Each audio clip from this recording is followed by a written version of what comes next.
ourselves, but the world we live in. This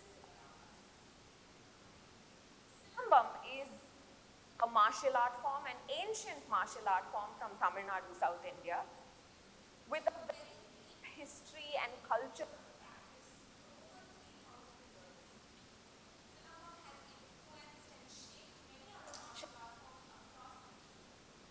Influences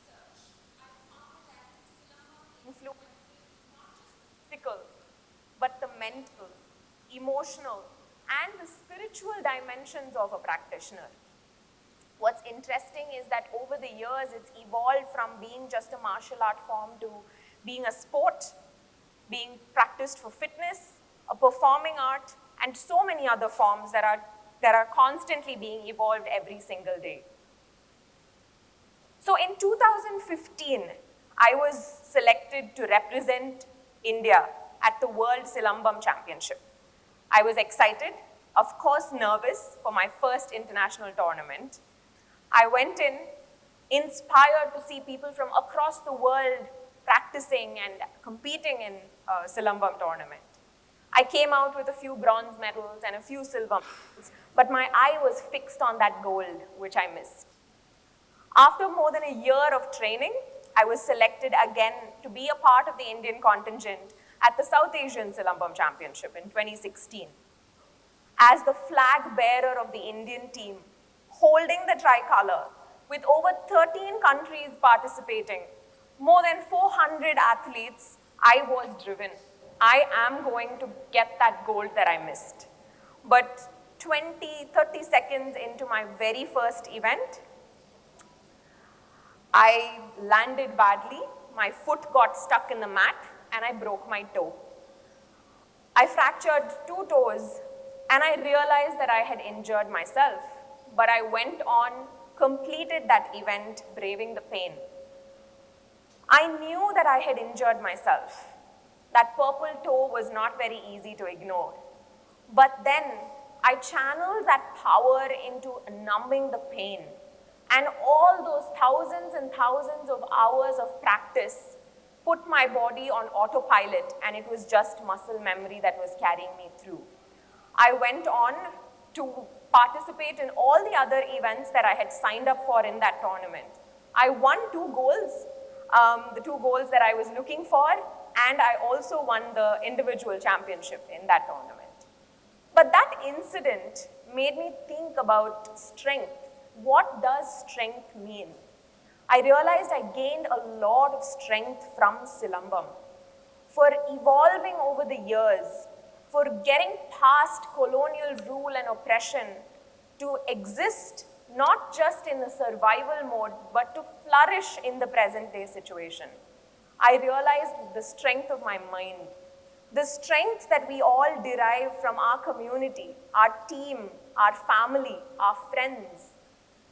The strength that I have had as a Silambam practitioner in what is considered a masculine and a male-dominated arena.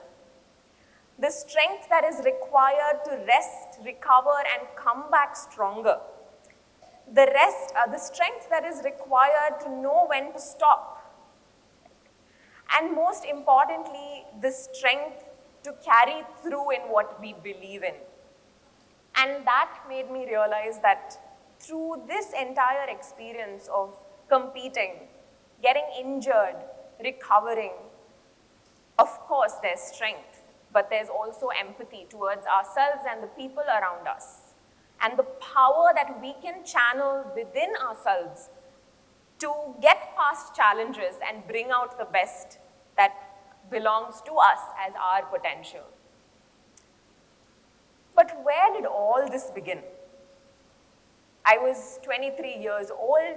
I was running my own creative education academy. I was a busy entrepreneur.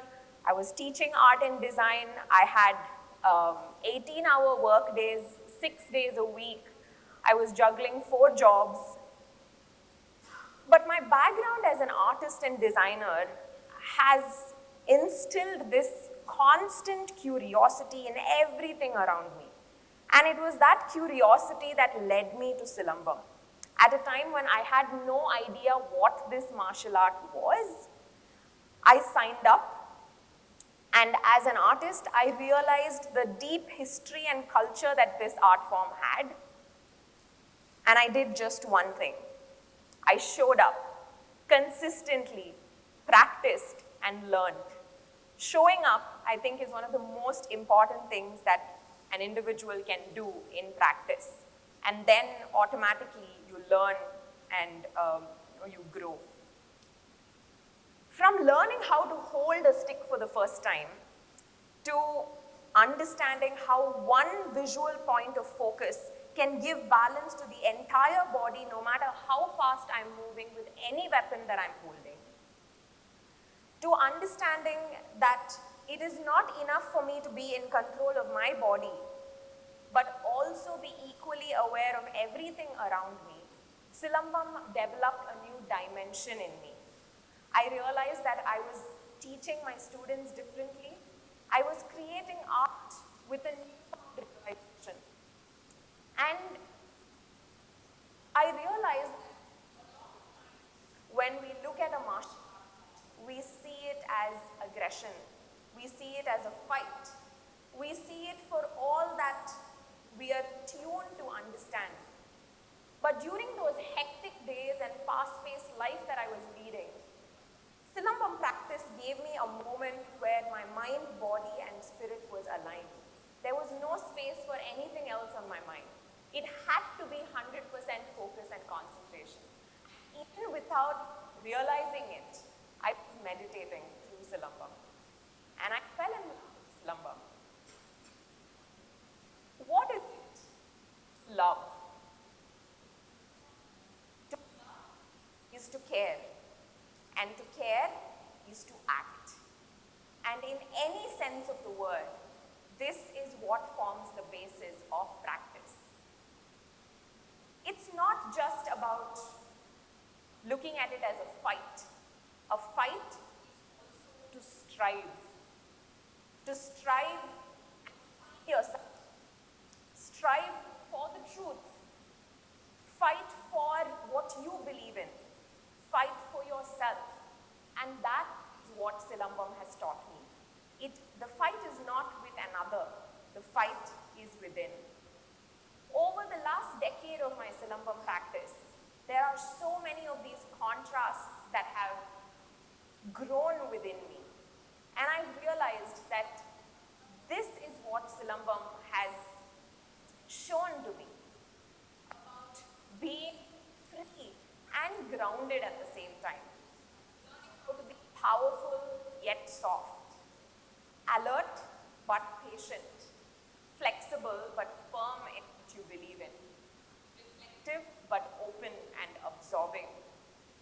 Have empathy but strive and fight for yourself.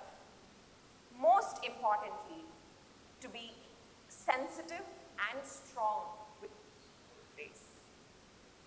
The martial arts that's supposed to be known for defense against a beast, against another human, has taught me to look within. The martial arts that is supposed to be a fight, a combat, has made it reflective. And I've realized that most importantly, it isn't about the fight, it isn't about the combat, but martial arts practice in the present day is about learning how to be a warrior and a nurturer in life.